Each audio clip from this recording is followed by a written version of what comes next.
So my name is Stephen. I am the proud dad of two perfectly well-behaved and compliant children.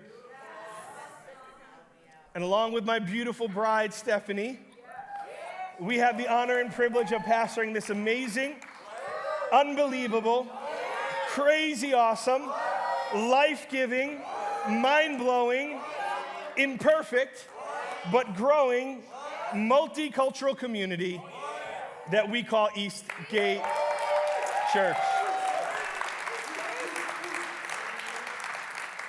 Something else I think that you should know about me is that I think that, and this is just my perspective here, I think that I am a pretty good Christian. And when I say that, I mean that I really do my very best to love people the way that Jesus loves them. I am pretty patient. I am very gracious. I try to be kind. I try to bear fruit according to the Spirit to the best of my ability. Except when I'm driving. When I'm driving, when I am behind the wheel of the car, all bets are off. Like, there used to be an expression that I don't think we use anymore, but when people would lose it, they would say when they lost their marbles. Anybody ever hear that before? They lost your marbles? I don't lose my marbles, I lose my fruit. Right? The fruit of the Spirit is love. I have no love for anybody when I'm driving. Like, I don't care what you're going through. I don't care what's going on in your life. Get out of the left lane if you're going to go 45 miles per hour. Go. I have no patience, no self-control. All of a sudden, the things that come out of my mouth are not things that I would want to share on a Sunday morning. The BC version of me all of a sudden wakes up and comes alive when I am driving. Anybody else know what I'm talking about? Yeah. One of the big things, though, my major pet peeves when driving is traffic. There's nothing worse than sitting in traffic. And it bothers me so much because in my mind, there is no reason for there ever to be traffic. And I tell this to Steph every time we're in the car, and I get so frustrated. I need her to know why I'm so upset about being in traffic, and she's like, I don't really care. She doesn't. But I have to tell her anyway. I said, do you know that if everybody just drove, we wouldn't be in this situation. One or two inconsiderate people are not driving the way that they're supposed to be driving, and now everybody has to sit in traffic, and what should be a 15-minute drive is going to take 45 minutes. Why isn't anybody moving? Why am I only seeing brake lights? Oh, all of a sudden, we're going to start opening up and driving now. It makes total sense.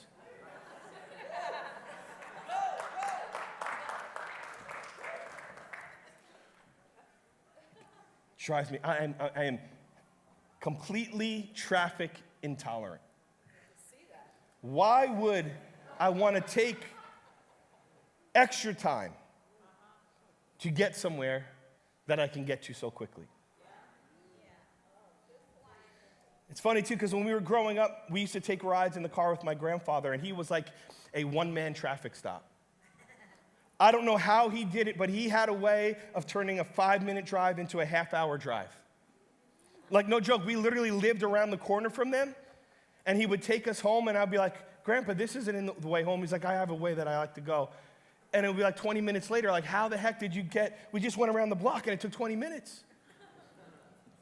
We used to call them Grandpa's shortcuts.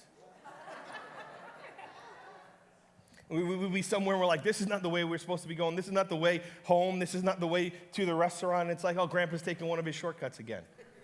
And we're going to be in the car for another 40 minutes that we don't have to be in the car for. But I wonder as we start this new year if there is anybody that is here under the sound of my voice that would be honest with themselves and admit that maybe on our journey with Jesus, we have been taking some of Grandpa's shortcuts.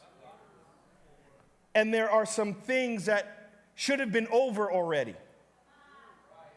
There are some places that we should have arrived at already. But it's taking longer than it should have.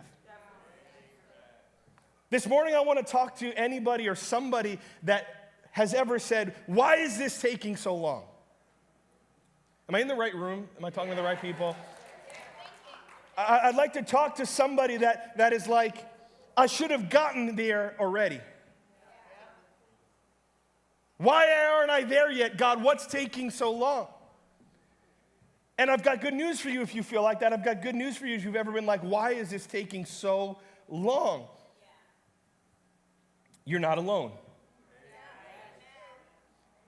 You're not alone. In fact, it's one of the things that I love the most about the Bible is that it has this rich history of God's people who went through things that we are going through today. And so we can open it up and look at what God was doing and what happened in their situation. Why were they wandering? Why was it taking so long for them to get where they needed to go? And what was God doing? And we can learn to find hope and strength and wisdom for our current circumstances. So who's ready to open up the Bible today? If you have a Bible, if you have an app, you can turn with me to Deuteronomy chapter 1. If not, you can just look on the screen. We've got you covered. And here's what it says. It says, normally, somebody say normally. What is normal anyway? Right? Normally, it takes only 11 days, say 11 days, to travel from Mount Sinai to Kadesh Barnea, going the way of Mount Seir. Here's where things get interesting. But 40 years later, not days, 40 years later, after the Israelites left Egypt on the first day of the 11th month, Moses addressed the people of Israel, telling them everything the Lord had commanded him to say. Let me just give you a little bit of context to what we just read. God's people were living as slaves in Egypt for roughly 400 years. They were living under the most cruel conditions imaginable. And so they began to cry out, God, deliver us, get us out, we need your help. And as he does, God heard them. And he answered their prayer. And he called Moses out from the wilderness and he said, I'm going to send you to deliver my people out of Egypt. And God delivered them with signs, wonders, and miracles like the world had never seen before and has not seen since. And God's intent and his desire and his plan was to get his people out of Egypt and into the land of promise, or promised land that he had pledged to Abraham. And what we just read was that when they got out of Egypt from where they were, it should have only taken 11 days to get from Egypt to the promised land. The problem is, it took them 40 years. All of a sudden, it's getting really quiet. You guys liked it much better when I was getting angry about traffic. 40 years, can you imagine that? It should have only been 11 days, less than 2 weeks to get from Egypt to the promised land, but the record says that they wandered in the wilderness for 40 years.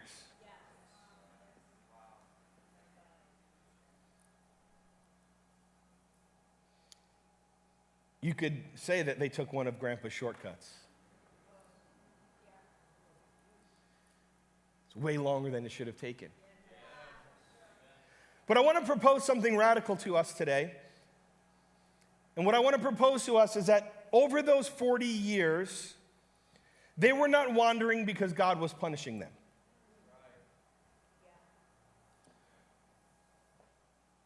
They were not wandering because they didn't know where to go. What I want to propose to us is that over those 40 years, God was ordaining every step they took. That not one moment of one day of those 40 years was wasted by God. What I want to propose is that while they were wandering, God was leading them through the wilderness. Because the record that we have says that during the daytime there was a cloud. And the cloud represented God's presence, and wherever the cloud went, the people followed. When the cloud stopped, they stopped. When the cloud moved, they moved. Every single day, they looked to the cloud to say, where are we going today? How far are we going to go? Where are you leading us? And wherever the cloud went, they went. And then at night, there would be a pillar of fire. And the pillar of fire led them. And when the pillar of fire stopped, they knew it was time to rest. And when it moved, they followed it. So what I'm saying is, over those 40 years, they were not wandering aimlessly. They were being led by God on purpose and with purpose. So when things take longer than you want them to take, understand that God is working in the wandering.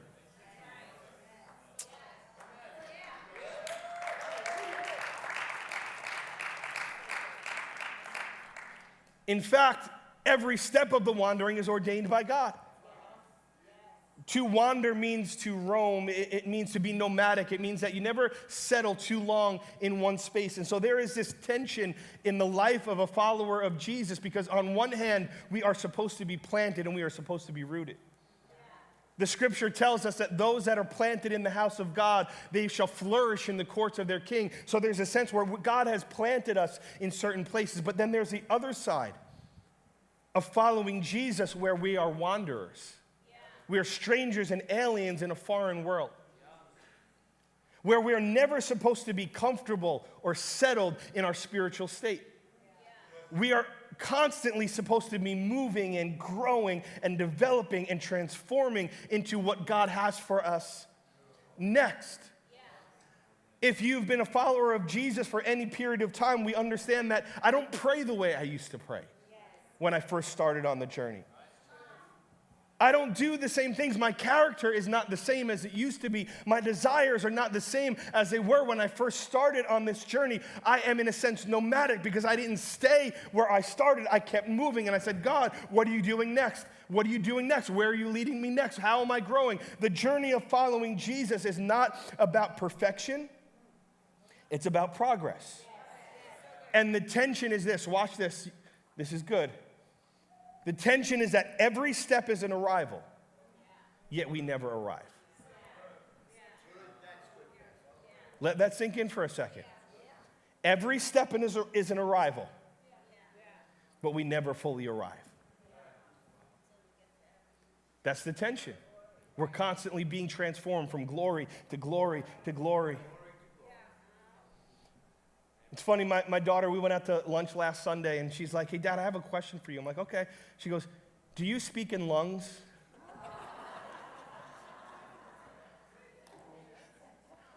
I said, I do. I definitely do speak in lungs. Speak in lungs, with lungs. And we started having a conversation about the gifts of the Holy Spirit, and it was beautiful. And I was telling her, and I kind of said that, it's funny because when I first started speaking in tongues, my tongues are not the same as when I first started. There has been a transformation. There's been a growth. There's this constant movement when you really follow Jesus. There is this constant change that's happening. No matter how far you've come, there's this realization that he's calling me to more. I can't get too comfortable here because there's more of him that there is to have. There is more work that he's doing in my life. Every day, I'm becoming something new. Am I preaching to anybody today? So understand that wandering is not wasted by God, but God is working in the wandering. Oftentimes, we can look back on our life and feel like there are a lot of steps that, man, I wish I didn't take. There are a lot of steps that were taken in the wrong direction. There are a lot of steps that are missteps. But understand that God is not moved or shaken by your steps. And if he's working in your wandering, then nothing is wasted. It's all right. You can give God some praise today. So even when it seems negative, or even when it seems difficult, or even when you feel like you failed, God is still working in your wandering. The people rebelled. They were disobedient to God. People are a problem. You, me, everybody, we're a problem. But just because people are a problem doesn't mean that God doesn't have a plan. And his plan overrides our problems.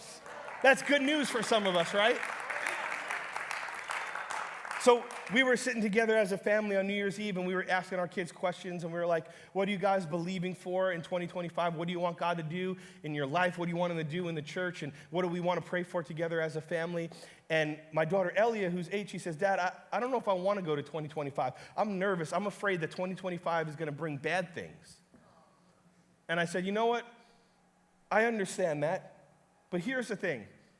When we have God and when we're followers of Jesus, even when bad things come, he still uses them for good. And so we opened up and I told her about Romans 8:28. Anybody ever read this verse before?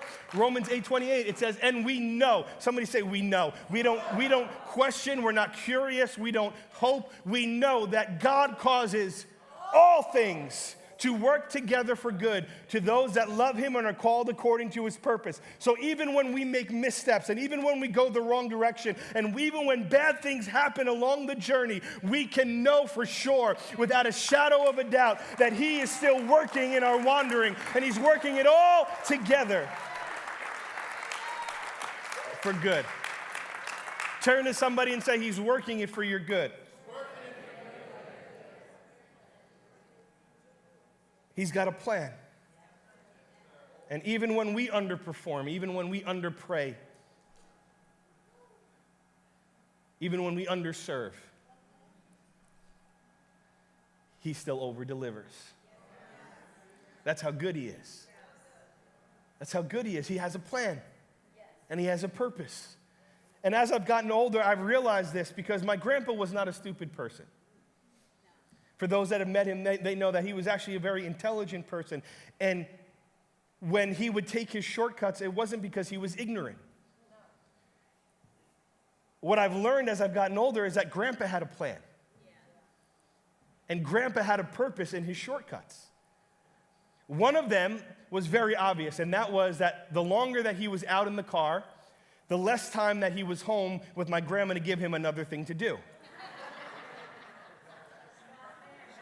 Very smart man. He knew every time he got home, she had her list. Kenny, can you do this? Honey, can you do that? So he said, let me just spend a little extra time driving, and it's less time being told what to do. That was the lesser of the two. Here's really what I want you to understand. Here's what I've realized. The more time spent in the car was the more time that he got to spend with the people that he loved most.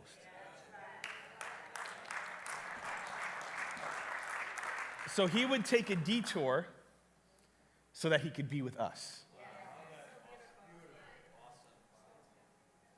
Because he valued relationship more than speed.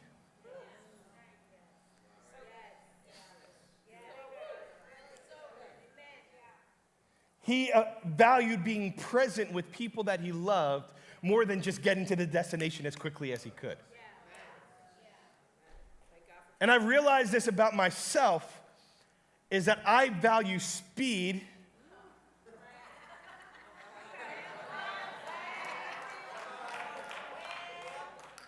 more than being present. I have to be honest with you. One of the things that I'm fasting as we start this new year and we do our 21 days of fasting and prayer is I'm fasting TikTok because TikTok is breaking me. It is making me somebody that has no ability to be present. I'm constantly, my mind works like the TikTok feed. I'm constantly scrolling onto the next thing, and because I just want to get to the next one. I just want to get to the destination. And a lot of us, that's how we want our relationship with God to be. Okay, God, get us to the next blessing. Get me to the next level. Get me to the next stage. And he values relationship and being present with us more than speed. We're wondering, God, why is this taking so long? And he's just enjoying being with us. I've said it before and I want to reinforce it. The journey with Jesus is not about a destination. It's about journeying with Jesus. And that's what God's plan was in the journey. While they were wandering, he was working something in them. He was getting an old way of living and an old way of thinking that was about getting to the destination and accomplishing the task. He was removing it from their life so that he can prepare them for the promised land. I think a lot of times when we have stood in places like this and you've listened to people like me, they have said that the promised land is heaven. One day we'll get to heaven and we'll receive all the promises of God. And don't get me wrong, I cannot wait. I cannot wait to see him, to look into his beautiful face, unobstructed, to finally be home. I cannot wait. But the reality is that the promised land is not heaven. And we misrepresent the story and the message that God is trying to teach us through this if we think that the promised land is heaven, that we've got to just wander on the earth aimlessly until he calls us home. That's not what's happening here. The promised land is not heaven, it is actually a way of living here on the earth. God took them out of Egypt. Egypt was a way of living. And what he was doing, what God was working through the wandering of the wilderness those 40 years, watch this, is he was working on getting Egypt out of his people so that they could be ready to live like the people of promise.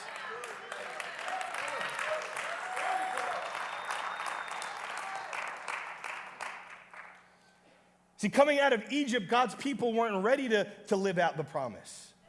They weren't ready for the promised land, so God took them on a journey, and his work in the wilderness was getting Egypt out of them, changing the way that they lived, changing the way that they thought, changing the way that they saw themselves and saw life, changing the way that they were being formed by their old life.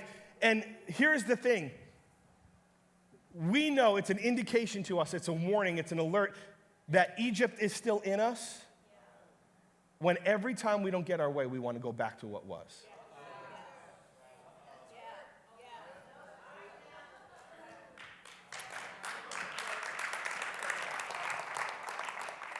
Can we have some fun with this? Can I just go for just a minute? Can we go here? While they were wandering, anytime they didn't get their way, they would begin to say, take us back. Take us back. Wait a second, though. Wait a second. Weren't you crying out to God to deliver you because it was so bad in Egypt that you couldn't stand another second of being there? But now you're free. Now God is providing for you. Now you're walking in his blessing. Well, one thing doesn't go the way you want it to go, and you want to go back there? How crazy is that? How crazy. Do you know that so many of us have cried and prayed and said, God, deliver me from this thing. I don't want to be this person anymore. I don't want to do these things anymore. I don't want to feel that way anymore. Yet when we go through things, what is the first thing that we return to? Let me get back to that same relationship. I'm about to get into some trouble here today. Thank you, Maria. She's got me. So if you want to come to me, you got to get through her. Ready? Let me go back to that website.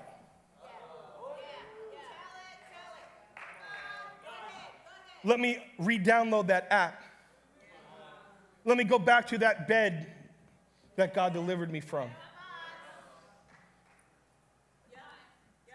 Let me run back to that bottle. Let me go back to those pills.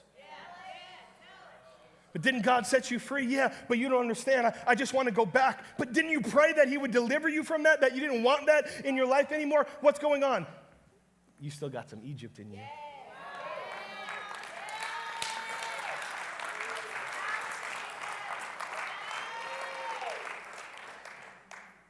Going back to that seems like a better option than living in God's freedom.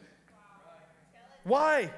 It doesn't make any sense. It does when you realize I still got some Egypt in here. It says in Proverbs that when we act like that, it's like a dog returning to its vomit. That's how gross it is. Anybody ever have a dog that returned to their vomit? I had one. Ugh. Ugh. Terrible. Blech. Let me try this again. Maybe the second time it will be better.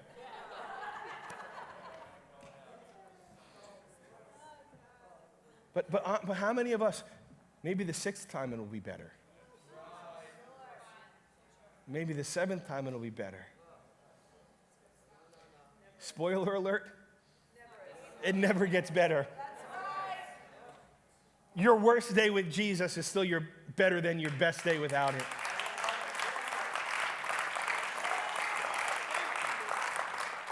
So what is God doing? What was he doing with Israel as they were wandering? He was working on getting Egypt out of them.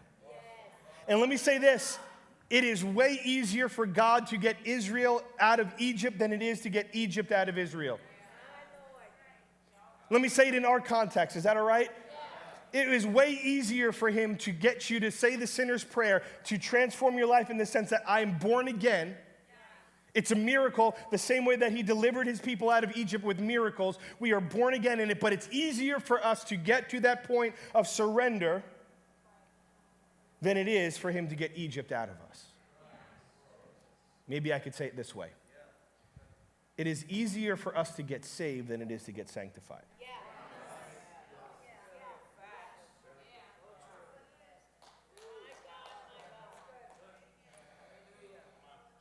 It was only supposed to take 11 days. It took 1 day for them to be delivered out of Egypt. It was only supposed to take 11 days. But it took 40 years. Because it is much easier to get Israel out of Egypt than it is to get Egypt out of Israel. Egypt was a way of life. It was a way of thinking. It was a way of seeing things. It was centered around work and producing. And their whole value was, what am I going to accomplish today? Every day they woke up thinking about their work. Every day they woke up and the first thing that they said was, what do I have to do today? And I wonder how many of us are still living under the oppression of Egypt. Every day the first thought that comes through our mind is, what do I have to do today? What do I need to accomplish? What's happening at work? Where's the task list that I have to begin to check things off of? Because what he was teaching them in the wilderness was a new way of life, where their whole world and their whole existence centered around the presence of God. They woke up in the wilderness not thinking about what they had to do, but they woke up in the wilderness thinking, where is God leading us today? Let me check on that cloud and see where it's going. He was retraining them in a new way of living. He was retraining them to say, this is how you live in the promise. A life centered around me. You think you have to work, but let me introduce you to myself. I am your God, and I am your provider. I am Jehovah Jireh. Anything you need comes from me.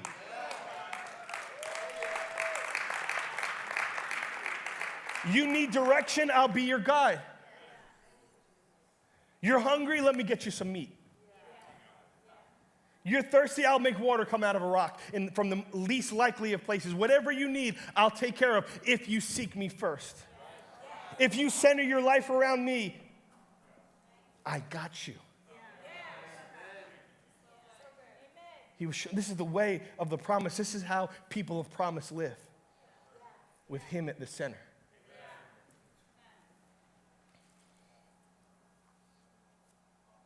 "40 days. 40 days. 40 days of plagues. 40 years of wandering. God was teaching them a life of connection with him, daily fellowship, knowing him and being known by him, enjoying him, learning to hear his voice, joyful obedience, daily turning to him. God is working in the wandering. But my question to you is, what are you doing in the wandering?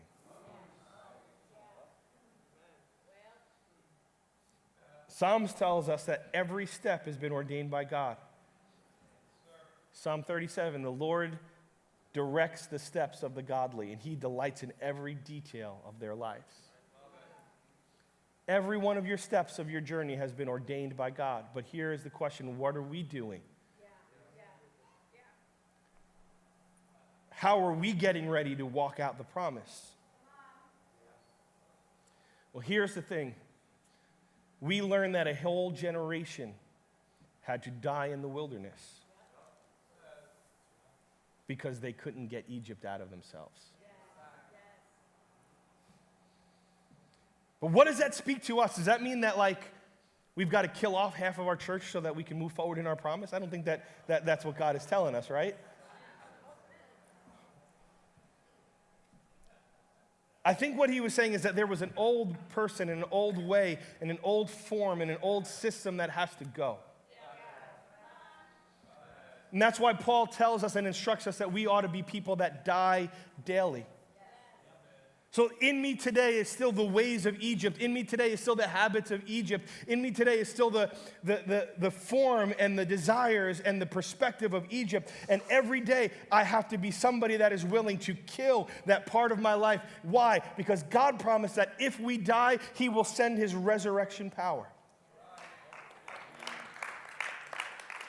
And he will bring new life to the areas of our life that we're willing to kill.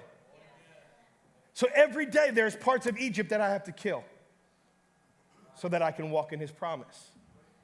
And as I am killing those places, he's bringing me more to life. So really, the wandering from Egypt to the promised land is a journey of becoming more alive in him. We're being resurrected more and more every day as we kill the flesh every day. See, I wonder how many of us here today have said no to ourselves lately.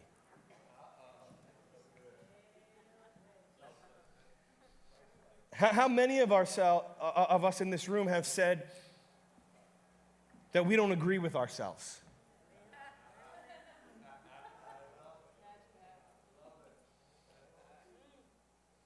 Because that's what we need to die. It can't be one of those things where everybody's just got to get used to me because this is who I am. Well, maybe God needs to cut some things out of your life so that you can become more alive in him and you can walk in his promise.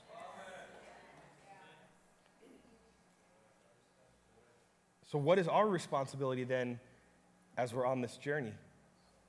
As we are wanderers. Here's your job. You ready? Die well. Die well. When you're confronted with those places, and it's going to be every day, when you're confronted with that old self, when you're confronted with those old desires, when you're confronted with the Egypt that remains in your life, your job is to die well. Lay it at the altar.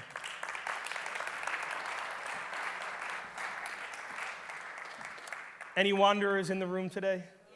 Would you stand to your feet?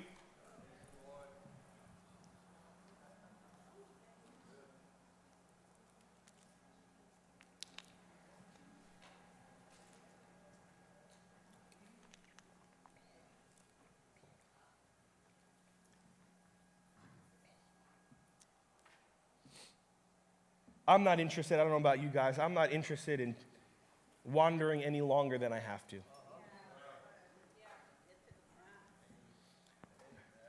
I'm learning to value being present and engaged, but I still like speed too. And if it depends on God, I'll follow him. But if it depends on me, I want to die well. I don't want it to be, I'm not there yet because I'm still alive. Because there's too much Egypt in me still.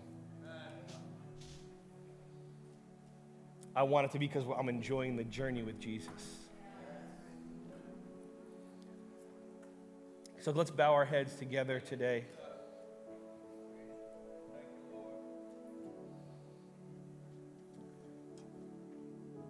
God, we thank you today that you are out in front of each and every one of us.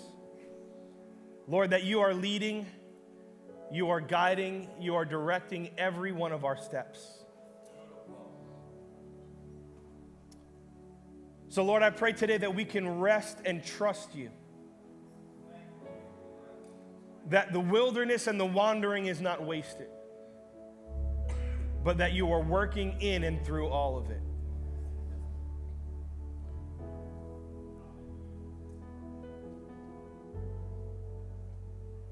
God, we ask that we would be a people today that leave Egypt behind.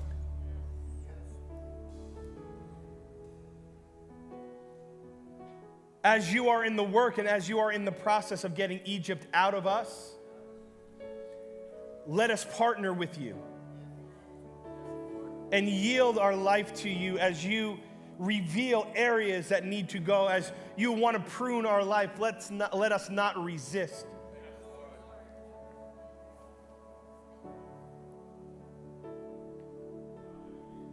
Let us be people that center our lives around your presence. And therefore be a people of promise.